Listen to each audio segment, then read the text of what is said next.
All right, howdy folks. Welcome back to Top Comics Pressing. In this segment, what we're going to do is kick off a case study with probably two of the most amazing comic books, I think, of all time. This would be Amazing Spider-Man 121 and Amazing Spider-Man 122, an epic, at least I think, two-parter that really encapsulates some of the best Spider-Man out there, I think. So this, of course, is the tragic death of Gwen Stacy and then the death of the Green Goblin in the follow-up episode. And it is just incredible, not only because you have the phenomenal Ramita covers, who's probably my favorite Spider-Man artist. If not, it's Bagley. Those are my top two anyway. And then, of course, you have really great writing on the inside, as well as great art from Gil Kane on the inside. And so, definitely classic Amazing Spider-Mans here. And I have these in the PC, but my two copies are epically trashed. So I paid 25 bucks for my copy of ASM 121, and it is probably like a 1.8 copy. And then I think I paid about 30 bucks for my copy of 122, and it's not a whole lot better. And so I've wanted to upgrade these for a long time, and I finally had the opportunity to snag these two at reasonable prices, one off of Instagram and one off of My Comic Shop auction. So that was quite nice. I wanted ones that looked nice and maybe could go for a bumpski, and so these are both relatively high grade at 7.5 and 8.0 white pages. Of course, they're not in the near mint range, but that's okay. I can live with them. All right, this one you can grab the CBCS serial there. CBCS has very detailed grader notes on this, which include slight fingerprints, so you can see some of those smudges right in here. Those might ultimately limit the grade bump, but I think we're going to try. They mentioned spine ticks that break color and some very light creasing, and and a stain, and they say you have to look at the interior for the stain. So we're going to take a peek at that when we crack this one out. I'm optimistic I can make these smudges look a little bit better. I won't be able to fix it on the ear there, but I think I'll be able to improve around this area and give it just a little bit of a facelift. And I want to see if I can clean off this printing line there. That's not a smudge from somebody handling it, that's from the printing, but we can see if we can clean it off of Gwen Stacy, since she's one of the key characters in this 1-2 punch. So you can compare these grader notes, which are quite detailed. They mention finger smudges, light creasing, spine ticks, and interior staining. To the CGC grader notes on this one, I'll let you snag the serial number there. The grader notes here say light bends to cover, which is a really dumb note, given that that's clearly not why this is an 8.0. So all you have to do is tick it on over, and you can see there's very light shadow line here, but it's really probably that light staining up top, and it comes over on the front there. That is lowering the grade of this one to an 8, I would think. I didn't see any bends. If we open it up, we'll be able to check it out, but I definitely think that this is an incomplete grader note for sure. And you can see that there's a very, very, very tiny corner crease there, and there's very, very, very tiny corner crease there. But all in all, I'm hoping to be able to bump this one if they overlook or miss that fingerprint, and we can deal with the stain. It might get up to 8.5, and this one I'm hoping to hit a 9.0 with. So I'm going to get cracking here after I take some pictures of these two. All right, let's get started with Amazing Spider-Man number 121. Now, I personally find it a lot more difficult to crack a CBCS slab than a CGC slab, but they do have these nice little pinholes here on the bottom where you can slide a screwdriver in. And that one actually cracked how it was supposed to, which is fantastic. So you can see I managed to clear the corner there. Let's see if I can get the screwdriver around that corner post. Yep, so both of those are out. And then I'm just gonna try to get my finger in there, separate down with the screwdriver right down the edge.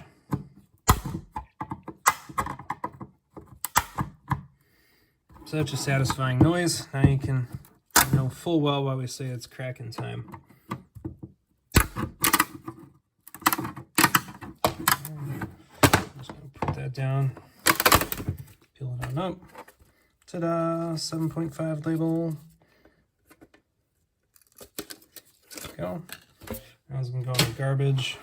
As many of you know, I use the cracked slabs for transporting comics around, but because the CGC and the CBCS don't fit together well, I usually only keep the CGC ones. Let's see if I can get my finger in here, down by the post. There it goes. You can hear that nice satisfying crack, so that's all we need.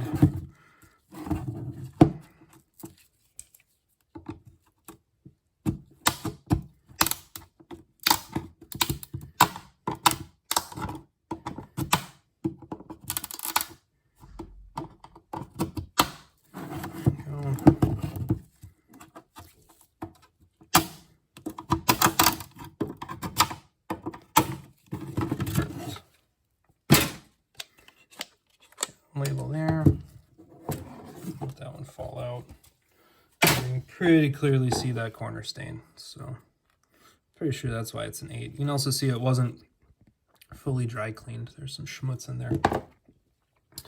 All right, this one's going to be a tight one to get out, so I'm going to have to do this one a little bit differently than I normally do, but we can at least get out the 121. Oh, it has a nice wide open gap right here, so we can get that razor blade right nice in there. No worries.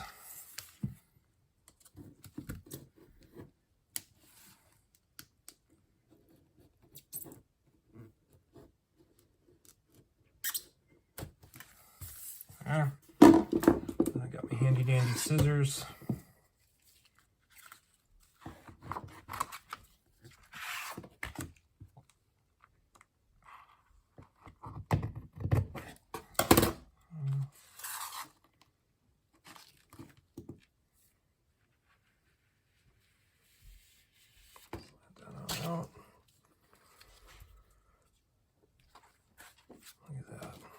Here's probably one of the most controversial panels of all comic history.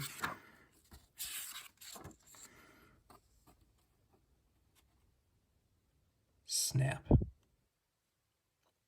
Snap. Epic. I love it. All right, let's set that carefully aside. Now this one, unfortunately, is very tight. You can see it's up here. It's almost damaged in the inner well, and it's wedged down here in this bottom corner in the same way. So that's going to make it really challenging to get this out. So usually what I like to do is penetrate on the inside here, but on this one I'm going to try to do is just cut that out with the border off, and hopefully I can just slide it out that way. But this one's going to be really, really tight.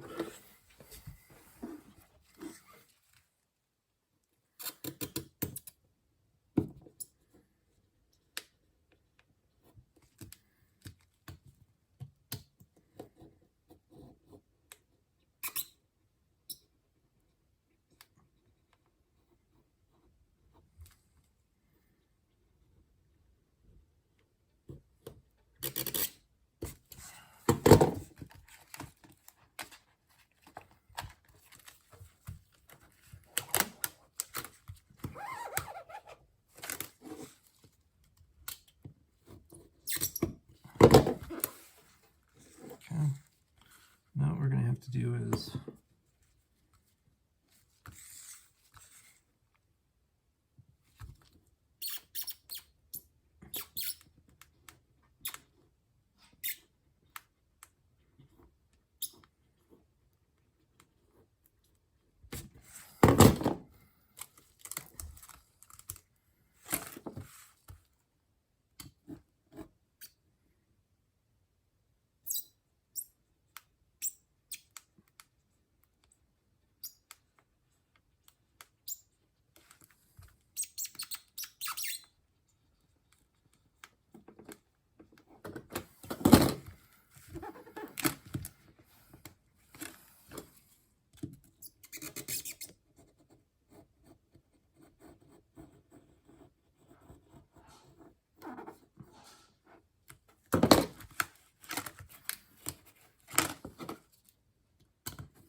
see if we can, yeah, there we go. That's what all I was trying to do is just open it on up.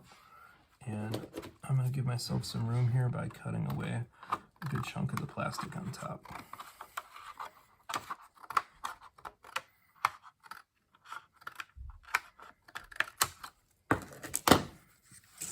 Let's see if we can just give it a pull right. Oh, no. There we go. I did that specifically from the spine end because it should be a cleaner line, and I shouldn't have any issues snagging the open edge. So let's see how well we did on these. This one definitely has some bending there, but it definitely, I don't think, was pressed. So, you know, you can look right in here in the reflection. There indeed are bends back here. So that is accurate. We got a little bit of a bend down there too. So, you know, this thing just really needs a good solid press. It looks really beautiful. Pull out the microchamber paper. And This is some of the best Spider-Man writing I think of a long time, especially right in here. You know, Peter Parker is just full of anger and vengeance after the death of Gwen Stacy, and the Green Goblin, you know, he makes the decision to kind of let the Green Goblin go, and the Green Goblin ends up pitting himself on his own glider. And so these are just really, really epic storytelling. I love it. It encapsulates what I think are the best parts of the Spider-Man saga or mythos. So very cool. All right, I'm going to clean up the desk here. We'll come back and do some dry cleaning. Both these are going to get a light dry clean. I'm going to treat both of them with some bled overlay. I'm going to hope that what I end up doing here is I probably won't remove the stain, but what I hope to do is whiten the area around it so that it's much less noticeable. And so we're probably going to do a couple of bled overlays on both of them after some dry cleaning and then our standard press. And I think that'll be about it. So all right, we've got some standard dry cleaning supplies, but I did want to point out a few things to you here. First off, true to CGC's word, the top interior cover does indeed have a stain on the 121. On this yellow, I don't think I'm going to risk spot hopping that. What I'm going to do is treat that after the bled overlay and hope that it looks a lot better. It does not look like it goes through the cover, so you can see it should be right above the R in groups and right above the S in comics. And if I look here, I don't see it, so I'm hoping I can just treat that as a bled overlay on the interior and fix that problem. So the other thing I wanted to point out, that in addition to the bending down here, we do have the staining, and the staining does appear to go on the interior cover. So I'm going to support the staples very carefully, but if you look up here, we can kind of see that. So again, we're going to try to treat both of that with the bled treatment. All right, let's just start with 121. Here's our nice tags too, so keep those handy. Standard dry cleaning supplies again: click eraser, micro eraser, Swiffer dryer sheet, Mr. Clean pad, and I'm just going to start with the micro eraser here on this print line, because I'm going to be bold enough to try to go lightly through the color. I want to be very careful in doing so. Even if I can't get it fully off, just making it, 60 or 70% better would be an accomplishment. So I think that's about how it's going to turn out too. Take the bigger eraser down the spine here. No issues of spine splits or wear, so should be fine doing that, but there's clearly some crud on there. A couple of bigger spine tick lines right by the staples, some smudge right here on the yellow, so I'm going to be very careful, very light there, but I can get the smudge off. Gently go through the 20-cent box.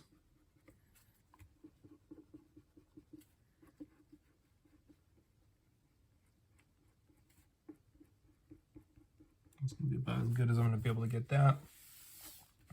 Go over here next to Norman Osborn's box.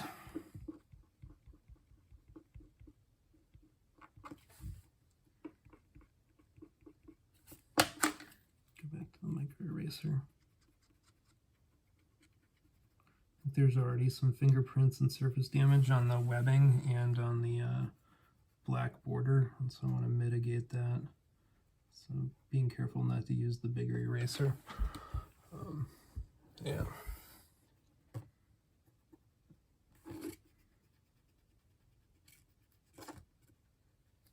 Of course, you're going to have to go back and polish the spaces we use the micro eraser. It leaves residue, so I always follow that up with the big eraser, but we can get as much as we can here off first. Fingerprints are one of those things that when you see them on grader notes, sometimes people think that they're fixable, or they think their presser didn't do a good job. Sometimes they are through color, like they are up here, and there's nothing you can do about that, because the part of the black and the part of the ink have been removed. And unless you're going to get color touch out and start, filling in fingerprint lines. Sometimes they also eat into paper, so particularly if they're old fingerprints, it might be genuinely yellow damage into the paper, so it's not just as simple as removing them. So I'm roughly 60-40 on fingerprints, depending on where they are on the book, if they ate ink, if they ate gloss, if they've aged on the paper for 50 years or not. I get an awful lot of G.I. Joe #1s that have fingerprints on them, and I've got a pretty good track record on that book. But other older books, the G.I. Joe fans must more prone to fingerprinting. I definitely get a disproportionate number of G.I. Joe 1s with fingerprints. It's okay. I'll just go through and tidy up some of the stuff here to get dry cleaned off.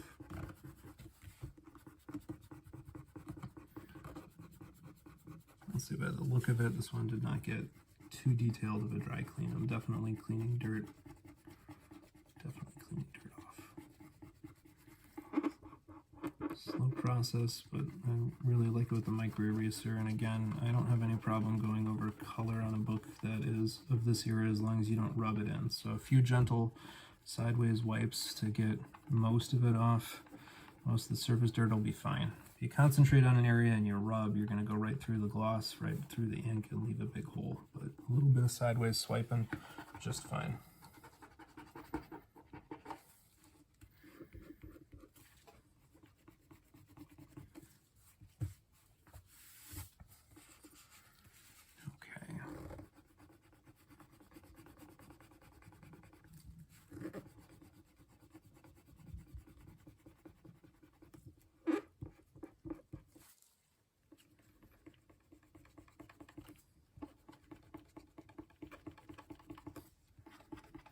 Again, I'm using my fingers to support the paper so that as I rub, I don't have a risk of snagging the paper and causing a tear. I would say causing tears during dry cleaning, one, does happen. You can also dislodge chunks if it's creased, across the corner and you're not careful and don't see the crease. You can stress the paper that's already damaged and rip a chunk off. I've been guilty of it. It has happened. There's a little bit of crud up here.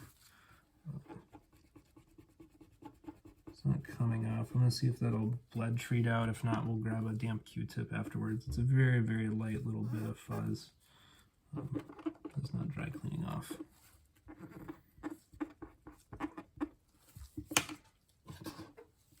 Yeah.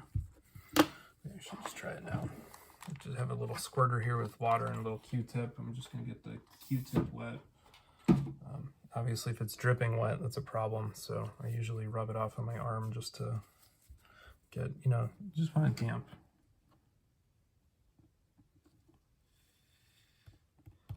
Nope, didn't budge. So don't push it. If it's something sticky or sugary, usually a little damp Q-tip will do it. That doesn't look like it's gonna go. So a little bit more here at the top edge.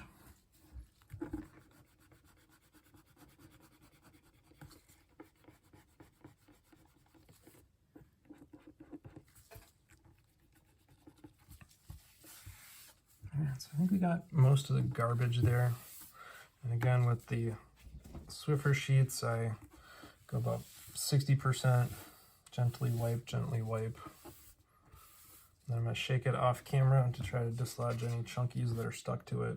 And again, wipe. Here, by the way, is the creasing that the grader notes specified. It's the corner down here. So you can see it in the glare there a little bit. Right there. So we'll see if we can flatten that out. Probably still will get noted. I would say if it's just that crease right there, that's probably about a ½ inch. So you're looking at about a CGC 8.5. But that would still be a full point grade bump, and I definitely would take it. So, all right, number 122.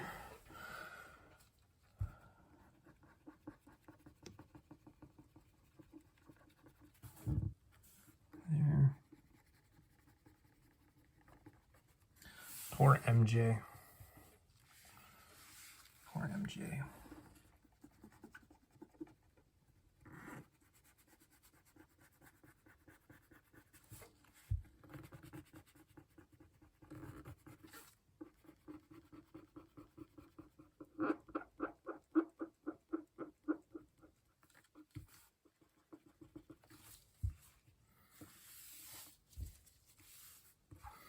Some of you might be wondering about the staple down here. It's clearly messed up. I'm going to leave it. That's not that uncommon for a book of this era. You can see this one does have a miswrap, so this whole white border should, in principle, be on the side of the comic book, and so, you know, it's too tight on this side correspondingly. That's pretty common for books of this era, and I'm just going to leave it. I've had books with staples that messed up or worse that have gotten 9.6s, so I'm not going to push that. Obviously, getting a 9.6 on this book would be epic.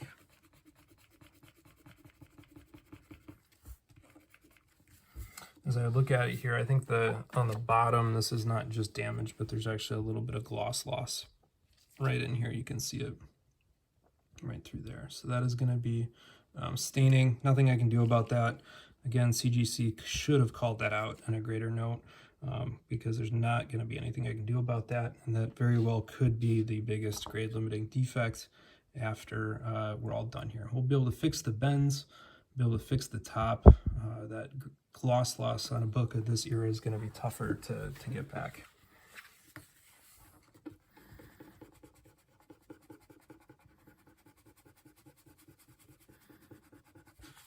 Definitely was not dry cleaned. A lot of crud in here.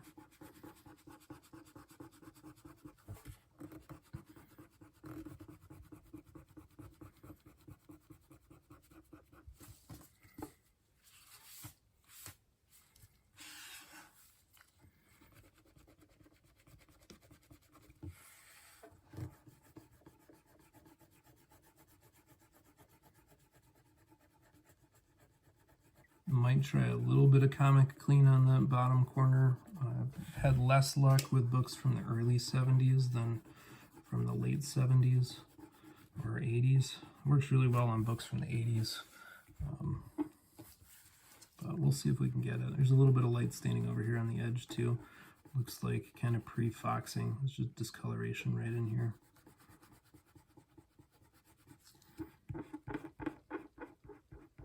But yeah, light cover bends were definitely not the only defect on this book. As I've said it before, CGC only needs to give you one defect that justifies the grade, and they'll tell you that the grader notes are complimentary and stop whining and asking for more.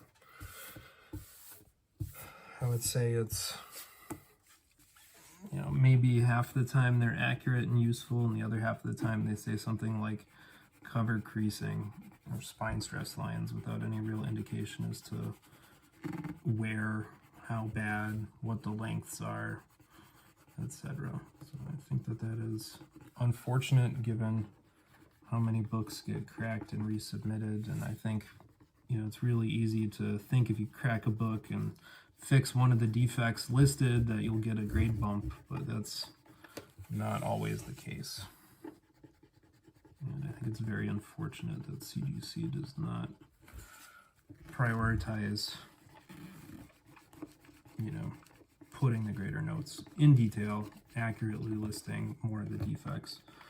And actually, I think that the two notes for these two books pretty much sum up the state of the art. I personally find CBS to be accurate, fully detailed, and laid out, and CGC is usually like whatever.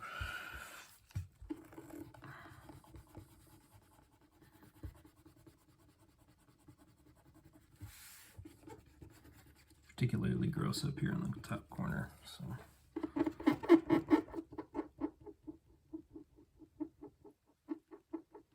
Grab my Mr. Clean Square there to try to just get the edge. I like the Mr. Clean Squares on the corners especially. So.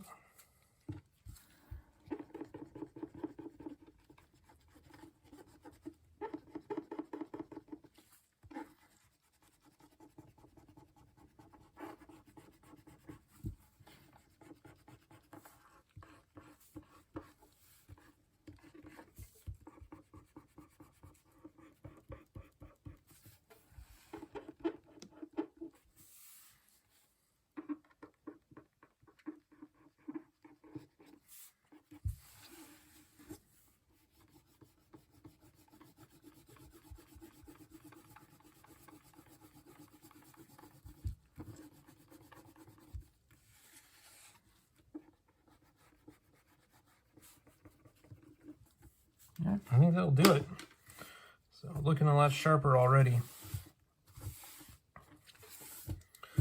try to clean up under the comic. Just get so many eraser bits. Sometimes my lap is just covered in them when I get done with this. These 2 books are pretty light. If I get a big order and I sit down and just start dry cleaning, I'll have a mountain of them. But you gotta clean up in between. Don't want to end up pressing them into somebody's book, so very important. There's a little bit of something right here I didn't see. Let's see if we can get that off. Nope. Unfortunate. Yep. All right, let's go to the blood box. So 2 of these, we're going to start with 2 on the front, 2 on the back, exterior only for both of them, and then I'll probably end up treating the 121 interior cover, and we'll have to see what this one looks like when we're all done with it, so stay tuned. All right, time for a mid-process check-in here in these 2 comic books. So here we have the Amazing Spider-Man number 121. This one was the 7.5 copy. You can see here it looks still a little bit distorted on the ink from the fingerprints, but we've done the best we can. From arm's length, this thing just looks incredibly bright. It looks very, very yellow and red and very vivid. Here you can see the creasing that was called out in the CBCS grader notes. So that always becomes more apparent after you expose it to humidity and the paper has a chance to kind of expand and contract on those points. You can see some of the prior finger bends right here by MJ. The good news here is that this one, now that tide line that was on the interior cover, we've managed to mitigate as part of the blue LED treatment. So that's really good. And then if we flip this on over, we can see from arm's length it looks quite a bit brighter. Nothing too crazy on the back though, so there wasn't a whole lot going on back here to begin with. So this thing I think is now ready for a press, and we'll take a peek at it after it comes out of the press. The number 122, I think, had some other defects that we were worried about. So the first of which was that there was this corner stain up on the top there. And if we flip it on over, it looks pretty good from the distance. So we no longer have that really clear white kind of crescent shape on the corner. So that's really nice. I'm going to try to pick this off. I don't know what that is. It doesn't look like a paper fiber. It looks kind of like a boogie. So we're just going to try to hit that. And then the last thing I wanted to talk about or draw our attention to is this patch of lost gloss down here where you can see the really extensive rippling. The good news is I think that there might actually be some gloss. So I can see a really fine line from here and then down where clearly there was moisture exposure. But it does look like there is gloss in that area, and so I think that this one's going to be a really good candidate for our comic clean. So that's what I'm going to work on here. So this again is from Jim at Key Issue Collectibles, and it's his comic clean formula that I think is really great for restoring gloss. This comic book, as a 1973 book, is a little bit earlier than what I typically like to do this on, and so I'm not going to do the whole corner. I'm just going to try to focus in on this little area with a couple of really quick swipes. So I'm gonna eyeball the volumes, but again, with the comic clean, what I usually do is just give it a dab here on that cotton round, give it a chance to kind of spread around, because we want to transfer a bunch of it, but we don't want to drip down. And I'm just gonna wipe right along that bottom. I think that's a good sign, because in the times when this doesn't work very well, you can tell it very rapidly absorbs into the paper in that area. And there I think it was okay. Now I don't normally put a sheet of paper under the front cover, but I think I want to, or under the cover, but I think I want to here only because I can see it kind of soaking through a little bit more than I might want. All right, so, and then again, remember, quickly dab up any excess. And then just gonna gently blow on it. Let it dry out. And then we can see what we can do here. I'm going to cap my comic clean so I don't spill it all over the place. That would be disastrous. So,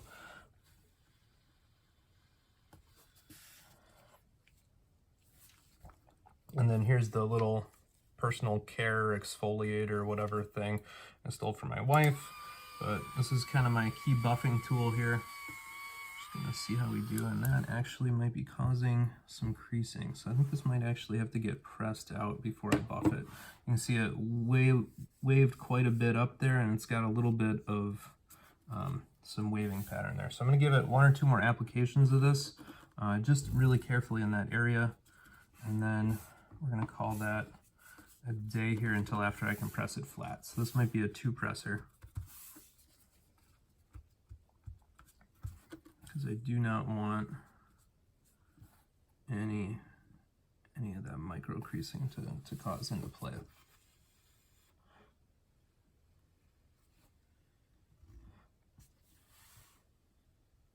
Yep, so we're gonna leave that one there at the moment. And then I'm gonna press it, and then we'll see what it looks like after a press, because it might be a 2-presser. All right, here they are, one final look. The Amazing Spider-Man number 121 was previously graded as CBCS 7.5. It had that fingerprint we took care of as best we could, and there's still a little bit of smudging, but it's not bad, and certainly it's not super noticeable. There was that interior stain we did our best job on, and then there was a little bit of light corner creasing down here that I don't think you'll actually see after it's pressed. At least I couldn't see it. So hopefully that'll help bump this one up. You know, I'm optimistically hoping for an 8.5 on this book. I think a full 1.0 grade bump would be really awesome, and I would really love that 8.0 or 8.5 kind of nice book in the collection. Either way, it's going to be amazingly presenting, really nice copy, and will be one I'll enjoy.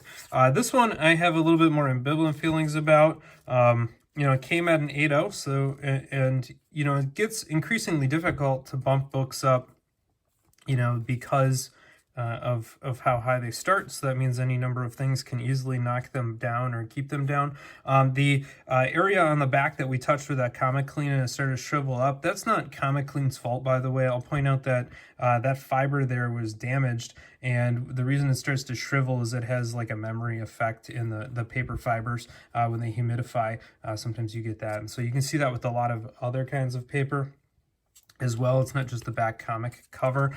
It did flatten out really nice, so I don't want to open it up and handle it before we send it to CGC, but it did work quite nice. The small corner stain came back a little bit, and you know, for those of you that are novices at the stain removal and whitening, often when you're done downstairs in the light box, it looks a lot brighter, and when you put things back into the press, the paper, you know, you hydrate it to go into the press, and then it dehydrates while it's in the press. Often that dehydration brings back some of the yellowing, and so there is a very, very, very slight yellow line, and you can kind of see it right there. You can kind of see where that line is. So that's about what it looks like on the back. We'll see if it gets away without being considered a stain or not.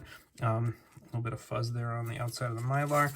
Hopefully that one will sneak by. I think, unfortunately, the gloss damage down here is ultimately what's going to keep this one down.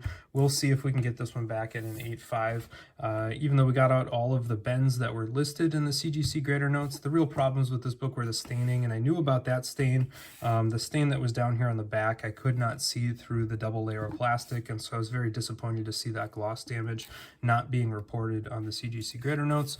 But that's always the gamble you take when cracking a slab. So anyway, these two are going to get sent off. I'm going to throw in a couple of other books to make it worth the send, and you know, we'll end here with an unboxing and what will be to you mere seconds, but to me will be weeks if not months, so stay tuned. All right, true believers, we've got our box and our verdict back from CGC, so we're going to unbox these. It's super exciting to finally have some that are mine here to unbox for you. So let's check this out. There should be the Amazing Spider-Man 121 and the Amazing Spider-Man 122 in this box. We should also have a couple of Golden Age Batman books I threw in that were very, very low grade, and I was mostly just looking to make sure that they could be encapsulated to help preserve them instead of exposing them to handling, which is probably only going to cause additional damages. But you know, two very old Batman books, which hopefully will come back, CGC Universal label. They got some bubble wrap material here. That's pretty good.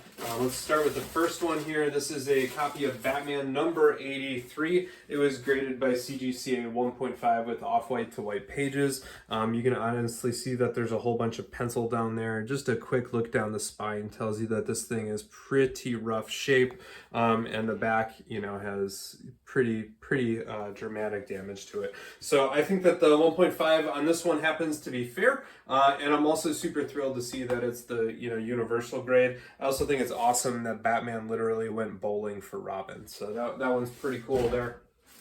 All right, let's see what is up next here.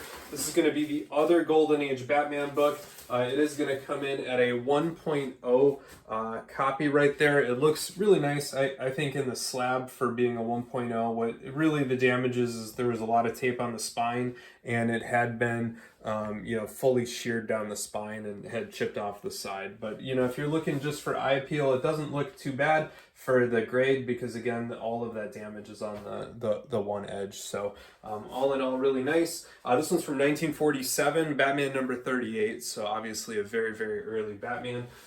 Very cool, genuine, true golden age Batman book. All right, now here's the two big books we've been working on. And so the question is if I can hit or exceed our target. And the first one up here is the Amazing Spider-Man number 122. This one had previously been, I believe, a CGC 8.0 copy. I'm going to go find the labels here in a second and we'll compare them. But this one now is bumped up to a 9.0 white pages. I'm personally pretty stoked by that. If you look, it has the same deformed staple there. So we can clear that is definitely the same book. And this book looks a lot better than it did when we sent it off, or when we got it. And so I'm pretty excited about that. And then the next one, the last one, is probably the big one here. This is the key. This is the Batman number 121, which is coming back a CGC 9.0 white pages. This one was our prior CBCS copy that I think was a 7.5. And, we did a really good job, I thought, on really lightening that fingerprint up there without going too much and clearing a lot of the light staining and foxing off the back cover. So this one looks a whole lot better now. And let's just confirm that. I'm going to take a pause here and go find the two old labels and we'll cross-check. All right, I got so excited to tear into the box, I forgot to go find the other labels, but we can indeed now check and confirm that this is the copy of the Amazing Spider-Man number 121 that was previously a CBCS 7.5. So that is a pretty nice bumpski from a 7.5 to an 8.5 to a 7.5 to an 8 to an 8.5 to a 9. So that is a 3 grade tier bumpski. And both grader notes do mention that light fingerprint over here on poor Mr. Osborn. And so that does confirm, again, it's the same book. And, really happy with that. So the light staple tears didn't get us too bad. The really light creasing didn't get us too bad. The binary tears didn't get us too bad. And so I'm super thrilled with that one. This one was the prior CGC 8.0. So this one got a 2-level grade bump from an 8.0 to a 9.0. And again, this one had the really diagnostic kind of goofy crunch staple. So we can confirm that down there. So all in all, happy with these results. Now this is probably one of my all-time favorite two-parters in all of comic books. Is not only the tragic death of Gwen Stacy, but then, Peter Parker getting ready to lash out and strike down the Green Goblin, making the decision not to give in to his rage, and then having the Green Goblin kind of impale himself on his glider, trying to finish off the Spider-Man in the subsequent issue number 122. So I think these two are probably some of the best Amazing Spider-Man of all time. I'm super happy to have them in the PC and CGC 9.0 white page condition, so that's very cool.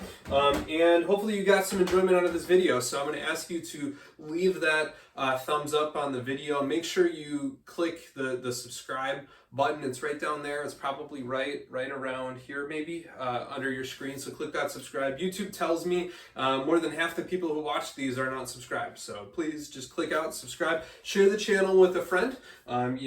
Share it on social media, click the share button, etc. So it's always a treat seeing the comments. Feel free to leave those as well. Other than that, these two are two big major bumpskis. So I'm just going to say thwip and carry on, true believers.